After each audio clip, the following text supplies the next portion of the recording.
Welcome everyone back to weekly weather updates, and in today's video we're going to have the latest from the live radar, run for the latest UKV, have a look at the precipitation and the temperature over the next 5 days. It is pretty chilly out there at the moment with polar maritime air streaming in from the west, but we are seeing a little bump of higher pressure over the next day or two, which should mean after we get through a few showers through Thursday, Friday and Saturday, we'll be much drier. We'll see quite a bit of sunshine, but it will be pretty cold and frosty, especially overnight. Temperatures quite widely could get down to -1 or -2 as we do head into the weekend.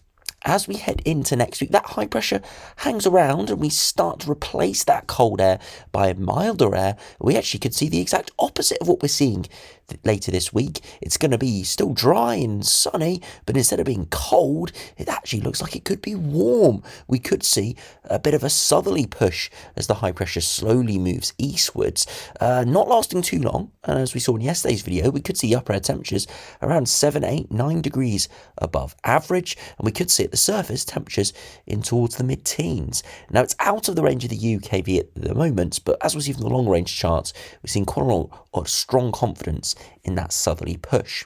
Now, we don't think it's going to last all too long, though. As I said, after that, it does look like the Atlantic is going to return. We are going to see oscillating colder and milder sectors moving through as we do see the jet stream power back up. So temporarily, looks like a bit of a drier spell coming up, and also turning quite a bit warmer as we head into next week.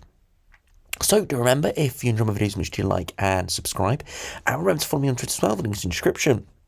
Now, last night and through today, we did see that band of pretty heavy rain clearing eastwards. It was a little bit more organised than we initially anticipated, and you can see it here across parts of the Netherlands, into Belgium, heading eastwards into Germany now. But that did clear through earlier and did give some quite heavy, even thundery pulses it cleared through. Further northwards, we've got some more heavy pulses of precipitation moving through. A bit of a disturbance across Wales at the moment, and that's causing this precipitation to pep up in around the northwest, down towards Wales as well. And these showers will slowly spread through this evening, clearing the far south. There is a bit of wintriness over the higher ground at the Peak District and further northwards. We do have a bit of cold air mixing in, as I said, that polar maritime air drifting in, but the dew points are very marginal, and that's why at the moment exclusively over higher ground. But there's the risk within a few of these showers of that freezing level to drop, a bit of growlpool, sleet, hail, and maybe a few odd flakes for other areas as well. If you do put on the temperatures this evening, the temperatures are already falling away, especially in the north, where you can see the clearer skies are dominating. Temperatures well down towards freezing.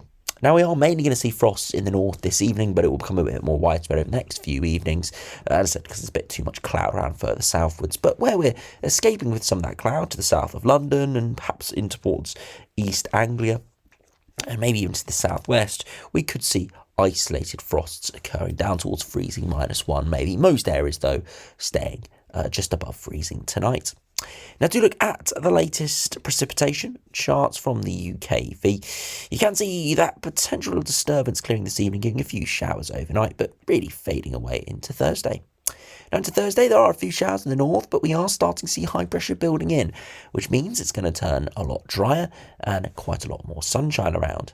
Into Friday, look at that, clear skies overnight, and that will allow those temperatures to drop away. And again, into Friday, lots of sunshine, and you can see again another very pleasant day. Into Saturday, though, we start to see a little bit more of an influence of a precipitation band, but this is just a transition in air mass, no big low pressure associated with this. And that's why it does fizzle away as it comes under the higher pressure. And then into early next week, it does remain fairly dry. Again, some transient weather fronts moving through, but really not too much other than some thick cloud and on and off drizzle before high pressure does firmly start to build in, especially in the south, and slowly starting to encourage some slightly milder air. And there could be potentially some warm air starting to appear, as we will see probably in tomorrow's video from the latest UKV, as we'll get into the time frame. But lots of chilly, cold air around at the moment, because it slowly warms up through the weekend into the start of next week. If you look at the temperatures overnight tonight, you can see a frost in the north quite widely. Further south was more towards the mid to low single digits. Thursday afternoon, pretty chilly still, 7 to 10 degrees, but with sunshine around, it'll feel fairly pleasant. Into Friday morning and more of a widespread frost appearing with those clearer skies, especially across England and Wales there. And then into the afternoon, similar conditions, 5 to 9 degrees. Into Saturday morning, another quite widespread frost in the south and east. Again, it could shuffle around. Its positioning, all dependent on where we see clearer skies. And again, into Saturday afternoon, still those mid to high single digits, but could slowly drift slightly milder, maybe 9 or 10 degrees more widely. Into Sunday, frost appearing, or we've got clearer skies, but you see where evidently we've got some cloud across parts of the Midlands, 6 or 7, and you can see into the Sunday afternoon, still pretty chilly, 8 to 10 degrees, and then finally into Monday, again another frost in the far south, but temperatures slowly starting to climb up, 10 to 12, as said, could get up to 15, 16 come Wednesday or Thursday. Now, if you have a look at the latest UKV now, you can see this west to northwesterly wind pushing in at the moment, keeping it pretty unsettled. High pressure builds in, and there's some transient air masses changes over the next couple of days, and that's why we see a few precipitation bands through the weekend and start of next week.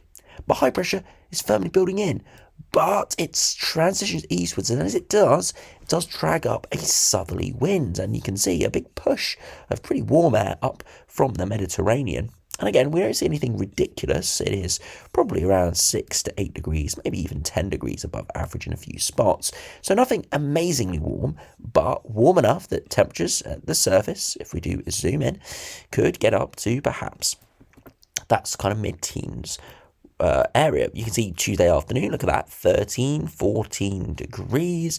If we do move into Wednesday, still chilly overnight, but again, 13, 14, maybe even 15. And finally into Thursday, again, temperatures 15, maybe slightly higher, 16, 17 across much of mainland Europe. And again, into Friday, still up into those mid-teens, maybe starting to drop away later on in the week. So again, we're not looking at, special conditions. There's no 20 degrees, but definitely much milder, much warmer, a bit of proper spring-like conditions appearing there for the first full week of spring. As I've said in previous videos, normally March, especially the first half of March, can normally just kind of be the same as winter. We don't really see too much of a big change, as March is almost a winter month, really, in terms of conditions. But does look like we're going to see some proper spring here from the latest GFS.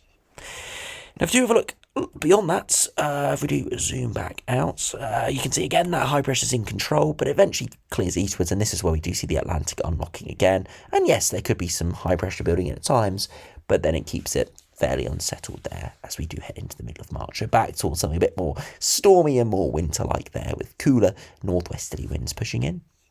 Now, do have a look at the latest GM now. Again, those northwesterly winds continue to flood in off the Atlantic.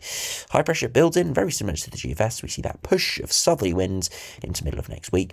Eventually, low pressure does break back through in off the Atlantic, but still another ridge of high pressure trying to extend in off the Azores there. So yeah, it doesn't look like it's going to dominate completely the lower pressure, but it does look like it will be a bit of a pattern change, a bit more unsettled conditions, perhaps precipitation showers and cooler air starting to mix back in. So not seeing dominant high with very warm, persistent conditions. Could be warm and dry for 3 or 4 days, but don't think it'll be longer than that. And finally, if we compare to the latest ECMWF, again, those northwesterly winds pushing in. High pressure replaces it through this weekend. And eventually we do see that southerly push into early to middle of next week. Fairly warm for a period of time. But then look at day 10. It gets replaced by lower pressure in off the Atlantic, which initially does have warm air as an eastern edge, but eventually cooler air will drift in off the Atlantic. And we see this well defined here on the latest ensembles. Chilly over the next 2 or 3 days, transition to around average by day 5, which is pretty much where the UKV got to.